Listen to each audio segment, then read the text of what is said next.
Hi, my name is Mr. Mint, Christopher Mint, for those who are not in the education field, and we're going to talk about classroom management today and the side effects of punishments, good consequences and bad consequences. Thank you for joining me today. I really appreciate it. What is a punishment? We use the term consequences at my school because a consequence can be good or bad. So a quick definition of a punishment is it's the imposition, a penalty, a consequence of a sanction to an individual group or response to behavior. That's all it is. You ran a stop sign, you get a ticket. You punched a kid, you might go to jail. You yelled at your spouse about not doing the dishes right, they're going to shut down and tell you, "Did you die when I did the dishwasher wrong?" Okay, things like that. Everything is it's a cause and effect to keep boundaries in check. The three most types of punishments used in the school system today across the board are detention and suspension. And everybody has interacted with these in some way, shape, or form. Detention is basically just you stay after school. You waste time that you have to do something else because you've wasted somebody else's time when they were trying to teach or do anything within the metric system of teaching. Suspension is the temporary removal of students from the school. We do an ice room program in school suspension where you sit in a room, the homework is delivered, a packet is delivered by each teacher that you work on until you're out. There's no phones allowed. Bathroom breaks are regular but not consistent.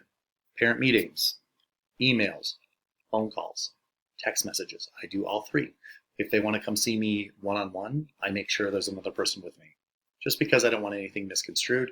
Then after, I write an email response to them saying, Mr. and Mrs. Shipman, when we talked about Regina today, here's what I heard from you. Here's what I was trying to convey. Please let me know if this is what I'm hearing properly and if you feel that everything was satisfactory. It gives them a chance to really look at the situation and they can say yes or no. And for those who don't know, a CMB means cover my butt. Okay? They can lose privileges. Okay? You're not able to apply for homecoming court. You're not able to go to games. You're not able to stay late to help with homecoming committee. You cannot do the privileges of school. You cannot participate in the school play or anything like that. The FBA, love this. It identifies characters within a fictional narrative. This is a tool I've used before. We call it role playing because role playing allows me to work with another teacher to say, okay, Bella's been on the phone. Would you work with me on how to handle it? So it's a fictional situation to kind of understand and try to give her some empathy and navigate freely to get the job done in a safe, cohesive environment before Bella comes in, who could be a free radical or a basket case because I took her phone away. Okay. It does help with psychological dynamic. It does help with the psychological need of the child. Okay. You're able to empathize. You're able to understand. They understand you as the teacher of what is expected in the class. The positive aspects of punishment or consequences. It establishes some boundaries. In my classroom, you're not allowed to do A, B, C, and D. If you do that, that's a problem, and we have to fix it and work around that. Everybody has obstacles in their life. You have to learn to go around them. Okay? Encouraging accountability. It does that. It's very much saying, you did this, how do you feel about it? Do you understand what you did wrong? Do you understand that you took a book and destroyed it because you were angry with me? Do you understand the individual responsibility for your actions and how that makes my day look? Or the fact is you broke school property. We're going to try to modify the behavior. They can deter undesirable behaviors. It's going to try to take a negative into a positive. Okay? It's going to really take a situation and make them understand that if good things happen, good consequences come to you. You can go to the dance. You can participate in homecoming royalty. You get to keep your phone on you. You get to use it at the end of class. You get to use it during your study periods or anything like that. Okay? It establishes clear boundaries and expectations.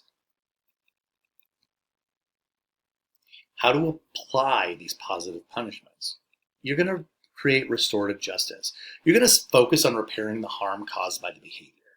When you disrupted my class today, Bella, by tinkering on your phone and trying to get Mason involved in the situation, Mason wasn't able to do his work, And he was terrified you would make fun of him if you didn't get a laugh out of him. Okay? So not only did Mason not finish his work, but you didn't either. And you openly defied me. So that's why I took your phone away and put it in a paper bag, stapled it shut, and set it back on your desk. You're going to try positive reinforcement. You're going to really go, you know, Bella, I've noticed you're working really hard in here. Wow, like your story really inspired me.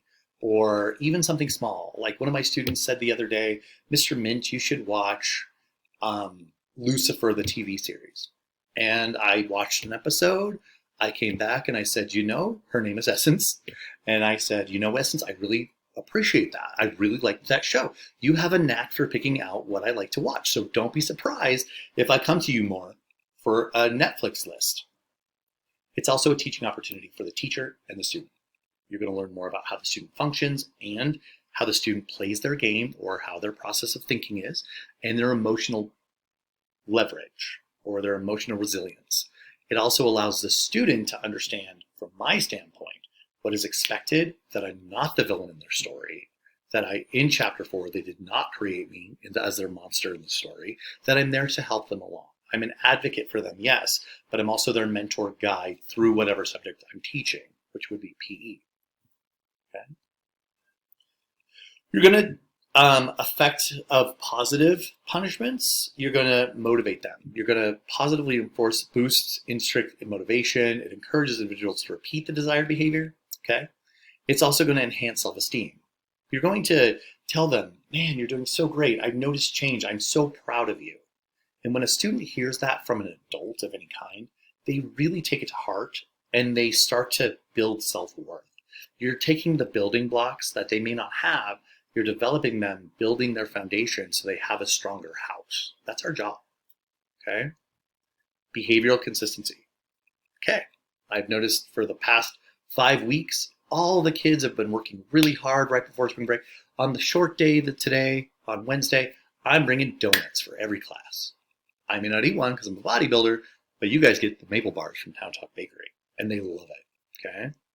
It builds relationships between students and students, teachers and students, and teachers and teachers, because I'm constantly asking colleagues for advice. They're asking me for advice.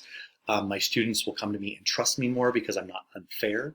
That's the thing they tell me is they may call me Napoleon, the evil king, Attila the Hun, whatever, but they're also understanding that I'm fair, that I never do anything out of line or necessarily evil, okay?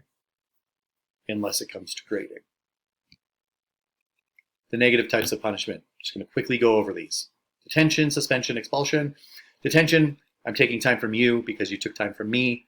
I'll see you after school for 45 minutes. Suspension, see you in the ice room. You have no contact with the outside world. Mini prison.